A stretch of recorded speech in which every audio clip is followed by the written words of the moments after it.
मेरे प्यारे दोस्तों, हम मनुष्य जाति में जन्म लिए और इसकी बुद्धि की क्षमता अनंत है। इसका कोई पारावार नहीं है।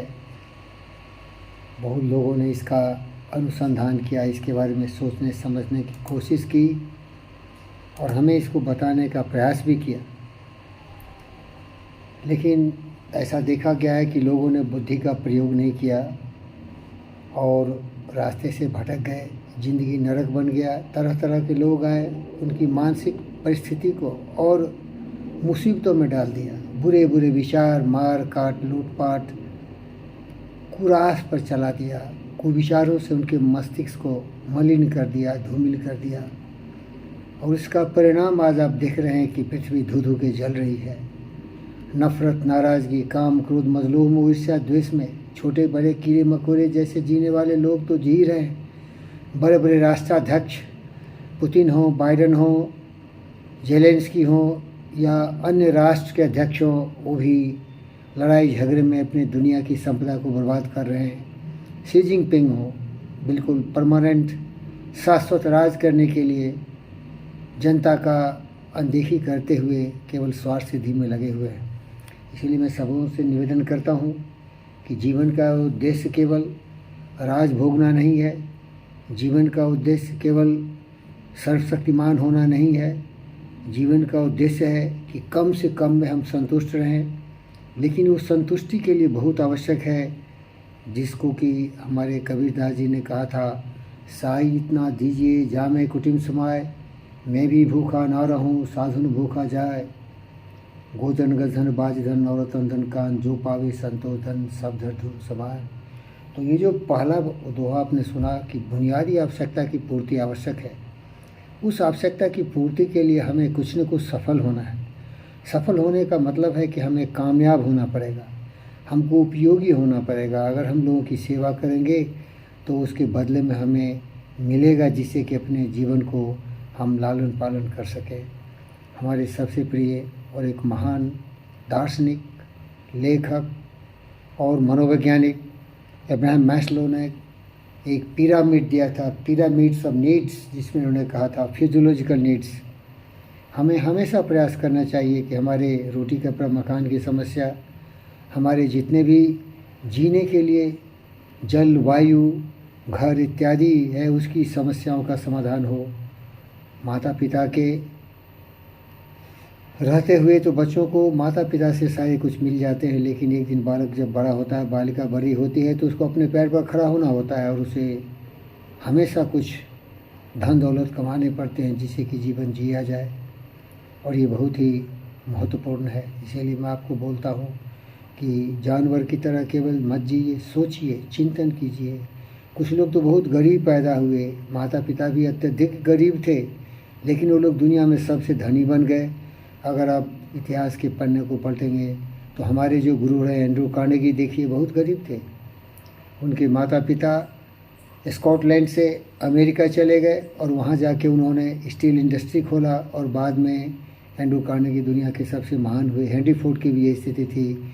और उनके जो गुणगान करने वाले सफलता के लेखक रहे, नेपोलियन हिल, वो भी गरीब थे और गरीबों का तांता ही लग जाएगा। एलोन मस्क को देखिए, सुंदर पिचई को देखिए, सत्या नाडेले को देखिए, बेजोस को देखिए, सारे गरीब लोग थे, लेकिन इनके मन में एक भावना थी, एक कल्पना थी। ये सोचते थे कि ज़िंदगी में कुछ करना है और करके सबसे पहले अपनी बुनियादी आवश्यकता फिजियोलॉजिकल नीड्स, इसके बाद हमें सेफ्टी सिक्योरिटी की बात आती है और इसके बाद हमें सोशल नीड्स, एस्टीम, और ये सारी आवश्यकताओं की पूर्ति करने के बाद हमको सेल्फ एक्चुअलाइजेशन, कुछ ऐसे काम करने हैं कि आने वाली पीढ़ी हमें याद रखें। और कबीरदास जी ने कहा था, कबीरा जब हम पैदा हुए जगह से हम रोए, ऐसी करनी कर चले हम से जग रोए। आप अभी भी देख रहे हैं कि जो बहुत ही गरमाया हुआ मुद्दा है, ब्रिटेन के जो प्रधानमंत्री हैं ऋषि सुनक हर जगह चर्चा के पात्र बने हैं। उनके माता पिता भी अखंड भारत के रहने वाले थे, बाद में कई देशों में गए और अंत में इंग्लैंड में बस गए। और ये लोग अपने मेहनत से आज दुनिया के महान धनी में हैं और उससे भी ज़्यादा यूके के प्रधानमंत्री पद पर आसीन हुए हैं। तो मनोबल मत घटाइए। हमको बहुत कुछ नहीं चाहिए, लेकिन इतना तो चाहिए कि रोजी रोटी की समस्या नहीं रहे हमारे जीवन में। दूसरे के भरोसे जीना बहुत बड़ा पाप है। मेहनत मजदूरी करके हमें जीना चाहिए। तरह तरह के कार्य कर सकते हैं। देखिए आपकी इच्छा शक्ति किधर है, आप क्या करना चाहते हैं। देश में बेरोजगारी की समस्या भी बहुत ज़्यादा है, इसीलिए जीवन को इस तरह गंवाइए नहीं, जीवन को इस तरह बर्बाद मत होने दीजिए, जीवन को इस तरह से जंजीरों में जकड़िए नहीं कि भूखमरी, फकीरी, बेरोजगारी, तबाही, बीमारी और शिक्षा अज्ञानता आपके जीवन को नरक बना दे। इस दलदल से ऊपर उठिए।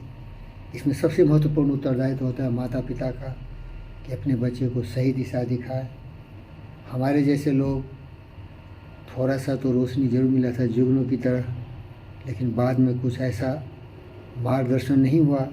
इसीलिए मैं दुनिया की उन महान रथियों, महान विभूतियों की श्रेणी तक नहीं पहुंच सका। आप लोगों से निवेदन करता हूं, बुनियादी आवश्यकता की पूर्ति के लायक तो बन ही जाइए।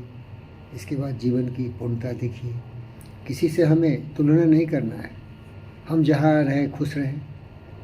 जीवन की सबसे बड़ी आवश्यकता है हमारे जीवन के जितने भी महत्वपूर्ण चीज़ें जिसे हम जी सकते हैं उसकी आवश्यकता की पूर्ति हो। लेकिन एक चीज़ है जो आपके बस में है, वो है अपने आप को पवित्र बनाना। पवित्र से भी पवित्र गौतम सिद्धार्थ बुद्ध विवेकानंद के पद चिन्हों पर चलना। वो होती है आत्मशुद्धि से, ज्ञान से, एक अच्छा इंसान बनने से। वो तो मैं बन गया हूँ भाई। बहुत ही ज़ोर से बोल सकता हूँ, सीना ठोक के बोल सकता हूँ, मैं गौतम सिद्धार्थ बुद्ध विवेकानंद। इसीलिए तो मैं अपना नामकरण कर दिया फ़कीर योगी वीरेंद्र योगी।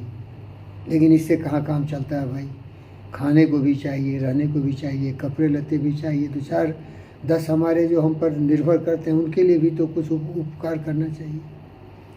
आज हम समर्पित हैं और उनके लिए मैं असीम सद्भावना के साथ नतमस्तक होकर उनका ऋणी महसूस करता हूँ और हमेशा उनका गुणगान करता हूँ।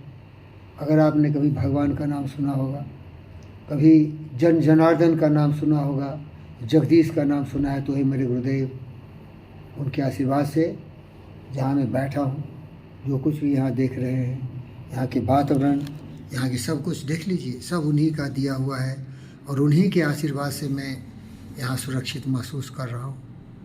प्यारे दोस्तों, कितने